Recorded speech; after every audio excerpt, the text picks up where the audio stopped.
Hi hello friends, എല്ലാ കൂട്ടുകാർക്കും പുതിയൊരു റിവ്യൂയിലേക്ക് സ്വാഗതം. എല്ലാവർക്കും ഗുഡ് മോർണിംഗ്. അങ്ങനെ നമ്മുടെ പ്രകാശിനെ തൂക്കിയെടുത്ത് പോലീസുകാർ സ്റ്റേഷൻ്റെ ഉള്ളിലേക്ക് കൊണ്ടുവരട്ടോ. അങ്ങനെ ജയിലിലേക്ക് കടത്തുന്നുണ്ട്.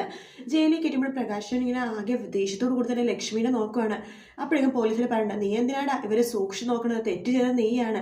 ഇപ്പോഴത്തെ കാലത്തെ ഒരു വിവാഹം കഴിച്ച് ആ പെണ്ണ് പരാതി കൊടുത്താലേ ജീവിതകാലം മുഴുവൻ അകത്ത് കടക്കാൻ പറ്റും. പക്ഷെ ഇവിടെ നിന്റെ ആദ്യ ഭാര്യ, അതായത് ലക്ഷ്മി മാഡവും പിന്നെ രണ്ടാമത്തെ ഭാര്യ ഉണ്ടല്ലോ ദീപ, അവരും കൂടി ഒരു പരാതി തന്നാലുണ്ടല്ലോ നീ ഇനി പുറം ലോകം കാണില്ല. നിന്റെ മാത്രമല്ല, നിന്റെ അമ്മയുണ്ടല്ലോ, അവരെ ഞങ്ങൾ സ്റ്റേഷനിലേക്ക് കൊണ്ടുവരും എന്ന് പറയുമ്പോൾ പ്രകാശം പറയണ്ട, അയ്യോ സാറേ എന്തിനാ എൻ്റെ അമ്മേനെ കൊണ്ടുവരുന്നത്? അതിന് മാത്രം എൻ്റെ അമ്മ എന്ത് തെറ്റാ ചെയ്തത്?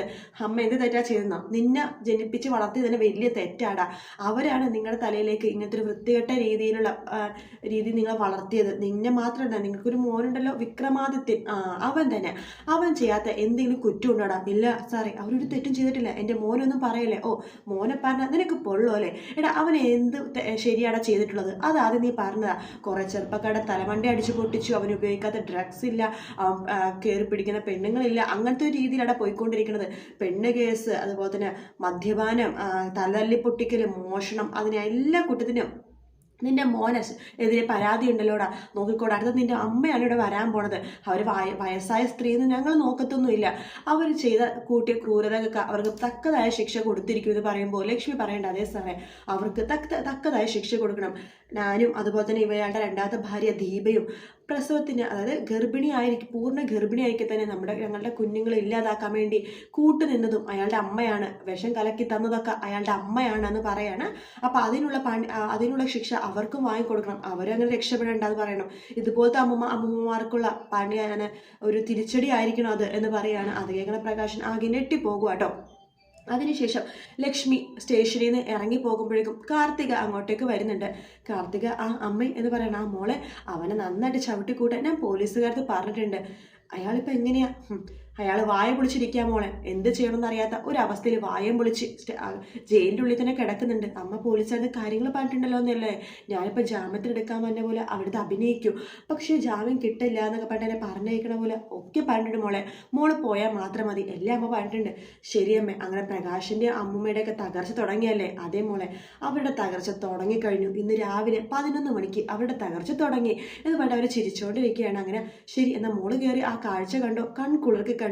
സ്റ്റേഷൻ്റെ ഉള്ളിൽ, ജയിലിൻ്റെ ഉള്ളിൽ അതിനെ അടികെട്ടി ചോര തുപ്പിക്കൊണ്ടിരിക്കുന്ന പ്രകാശിൻ്റെ ആ കാഴ്ച മോൾ കണ്ണ് നിറച്ച് കണ്ടോ എന്ന് പറഞ്ഞിട്ട് ലക്ഷ്മി അവിടെ നിന്ന് പോവുകയാണ്. ശേഷം നമ്മുടെ കാർത്തിക സ്റ്റേഷനുള്ളിൽ കയറുവാണ്. കാർത്തികക്കാണെങ്കിൽ ഭയങ്കര സന്തോഷം വരും കേട്ടോ. കാർത്തിക നോക്കുമ്പോഴേക്കും പ്രകാശൻ ജയിലിനുള്ളിൽ അങ്ങനെ കിടക്കുവാണ്. ചിരിച്ചുകൊണ്ടിരിക്കുകയാണ് കാർത്തിക. അതിനുശേഷം കാർത്തികയുടെ പോലീസുകാർ ചോദിക്കുന്നുണ്ട്, എന്തിനാ ഇദ്ദേഹത്തിന് ജയിലിനുള്ളിൽ ആക്കിയിരിക്കണ സാർ എന്ന് ചോദിക്കുമ്പോൾ പെട്ടെന്ന് തന്നെ പ്രകാശൻ ചാടി എഴുന്നേക്കണം. മോളെ എന്നൊക്കെ പറഞ്ഞ് ചാടി എഴുന്നേക്കുന്നുണ്ട്. അച്ഛൻ വിഷമിക്കണ്ട കേട്ടോ, എന്ത് തെറ്റാണെന്നുണ്ടെങ്കിലും ഞാൻ വക്കീലിനെ കൊണ്ടുവന്ന് അച്ഛനെ ഇറക്കിപ്പിക്കാം എന്നൊക്കെ കാർത്തിക ഉറപ്പ് കൊടുക്കുകയാണ്.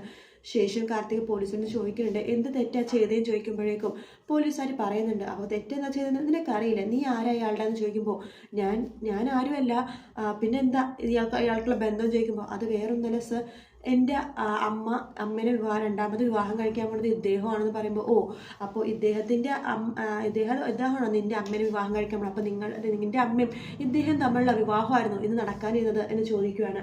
ആ സമയത്ത് നമ്മുടെ കാർത്തിക പറയേണ്ടാതെ, എല്ലാം അറിഞ്ഞിട്ട് തന്നെയാണോ നിൻ്റെ അമ്മ ഇയാളെ കല്യാണം കഴിക്കാൻ പോയത്? അതേ സർ, ഇതിനു മുമ്പ് ഒരു ബന്ധം ഉണ്ടായിരുന്നു ദീപ എന്ന് പറഞ്ഞിട്ടുള്ള സ്ത്രീയായിട്ട്, വിവാഹമോചനമൊക്കെ കഴിഞ്ഞു, അതിനുശേഷമാണ് എൻ്റെ അമ്മയായിട്ട് കല്യാണം കഴിക്കാൻ പോണെന്ന് പറയാണ്. ആ സമയത്ത് പോലീസുകാർ പറയണ്ട്, മോളെ ദീപയായിട്ട് മാത്രമല്ല, അതിനു മുമ്പ് ലക്ഷ്മി എന്ന് പറഞ്ഞ പെണ്ണിനെ വിവാഹം കഴിച്ചിട്ടുണ്ട്. അവർക്ക് ഒരു പെൺകുട്ടി ജനിച്ചപ്പോഴേക്കും ആ നാട്ടിൽ നിന്ന് പോയതാണ് ഇയാളും ഇയാളുടെ അമ്മയും കൂടിയിട്ട് എന്ന് പറയാണ്. ഇനി ലക്ഷ്മിക്ക് മുമ്പ് വേറെ ആരെങ്കിലും കല്യാണം കഴിച്ചിട്ടുണ്ടോയെന്നും ഞങ്ങൾക്കറിയില്ല എന്ന് പറയുമ്പോൾ കാർത്തിക ഒന്നും അറിയാത്ത പോലെ, എന്താ കേൾക്കണത് എന്നൊക്കെ പറഞ്ഞിട്ട് പ്രകാശിൻ്റെ അടുത്തേക്ക് പോവാണ്. അച്ഛൻ ഈ പോലീസുകാർ പറഞ്ഞ സത്യമാണെന്ന് ചോദിക്കുമ്പോൾ പ്രകാശനൊന്നും മിണ്ടുന്നില്ല. പ്രകാശ് പറഞ്ഞു, അയ്യോ മോളെ അങ്ങനെയൊന്നുമല്ല, അതൊക്കെ ഒരു തെറ്റിദ്ധാരണയാണെന്ന് പറയുമ്പോഴേക്കും കാർത്തിക് എന്തോ ദേഷ്യം പോലെ പ്രകാശനൊന്ന് നോക്കുവാണ്. മോളെന്നോട് ദേഷ്യപ്പെടല്ലേ, ഞാൻ ഈ സത്യങ്ങളൊന്നും മോളത്ത് മറച്ചു വെച്ചതല്ല, അത് അങ്ങനെയല്ല മോളെ, ഞാൻ അധിക നാളെ ജീവിച്ചിട്ടില്ല ലക്ഷ്മിയുടെ കൂടെ, എന്നാലും അച്ഛൻ ഇതൊരു വാക്ക് എന്നോട് പറയായിരുന്നു എന്നൊക്കെ പറഞ്ഞിട്ട് കാർത്തിക് അവിടെ നിന്ന് ഇറങ്ങി പോകുക കേട്ടോ. അങ്ങനെ കാർത്തിക വീട്ടിലെത്തിയിട്ട് സന്തോഷത്തോടു കൂടി തന്നെ അവിടെ പായസം വെച്ച് കുടിച്ചുകൊണ്ടിരിക്കുന്ന സമയത്ത് അവിടേക്ക് നമ്മുടെ ഭാനുമതി അമ്മയും അതുപോലെ തന്നെ വിക്രവും കൂടി വരുന്നുണ്ട്. വിക്രം പറയുന്നുണ്ട്, ചേച്ചി എങ്ങനെയെങ്കിലൊക്കെ അച്ഛനെ പുറത്തിറക്കണമെന്നിങ്ങനെ പറയുവാണ്. ഭാനുമതി പറയേണ്ട അതേ മോളെ എങ്ങനെയെങ്കിലൊക്കെ അമ്മ പറയണ്ട എങ്ങനെയെങ്കിലൊക്കെ അച്ഛനെ ഒന്ന് പുറത്തിറക്കണം മോളെ എന്ന് പറയാണ്. കാർത്തിക പറയണ്ടു, ഒരിക്കലും പുറത്തിറക്കാൻ പറ്റുമെന്ന് തോന്നണില്ല. അച്ഛൻ ആ രീതിയിലാണ് തെറ്റ് ചെയ്തിരിക്കുന്നത്.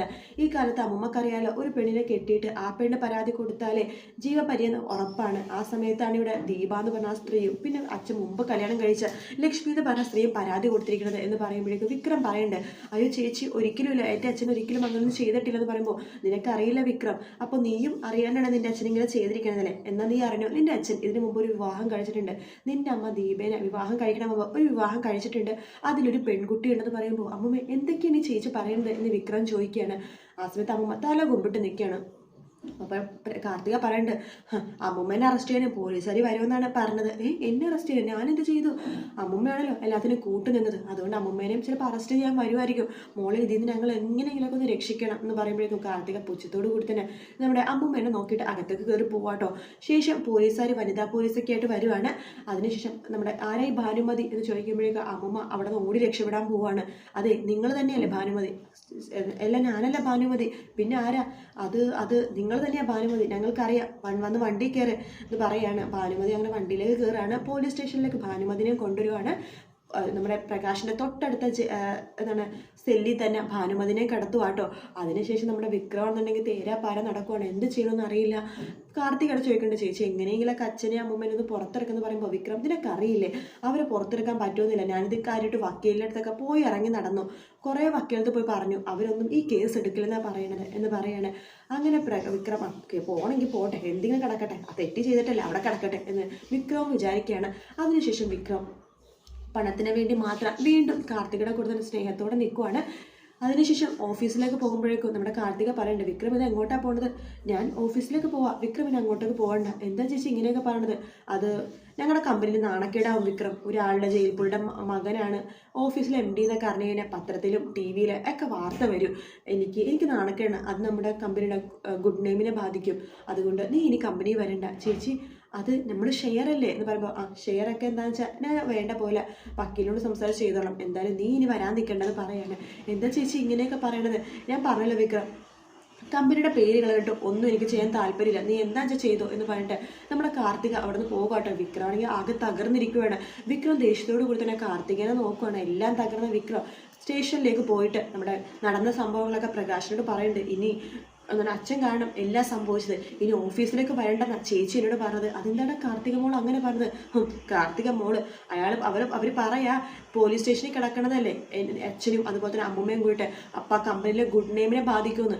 കമ്പനിയുടെ MDയുടെ അച്ഛൻ പോലീസ് സ്റ്റേഷനിലും അമ്മ പോലീസ് സ്റ്റേഷനിലും ഒക്കെ കുറേ പെണ്ണുങ്ങളെ കല്യാണം കഴിച്ച് കുട്ടിയെ പോലീസ് സ്റ്റേഷനിലാണെന്ന് അറിഞ്ഞു കഴിഞ്ഞാൽ അവിടെ കമ്പനീനെ ബാധിക്കുന്നത്, അതുകൊണ്ട് എൻ്റെ അടുത്ത് വരണ്ടാന്ന് പറഞ്ഞു എന്ന് പറയാണ്. അത് കേൾക്കണ പ്രകാശനൊക്കെ തകർന്നു പോകുവാണ്. അതിനുശേഷം ഭാനുമതിമൊക്കെ നല്ല ശിക്ഷ തന്നെ പോലീസുകാർ കൊടുക്കും കേട്ടോ. നല്ല പണിയും നല്ല ശിക്ഷയും കൊടുക്കുന്നുണ്ട്. കാത്തിരുന്ന് കാണാം. വീഡിയോ ഇഷ്ടപ്പെട്ടെങ്കിൽ ലൈക്ക് ചെയ്യുക, സബ്സ്ക്രൈബ് ചെയ്യുക, കമൻറ്റ് ചെയ്യുക. മറ്റൊരു വീഡിയോ ആയിട്ട് വീണ്ടും വരാം. Take care, bye bye.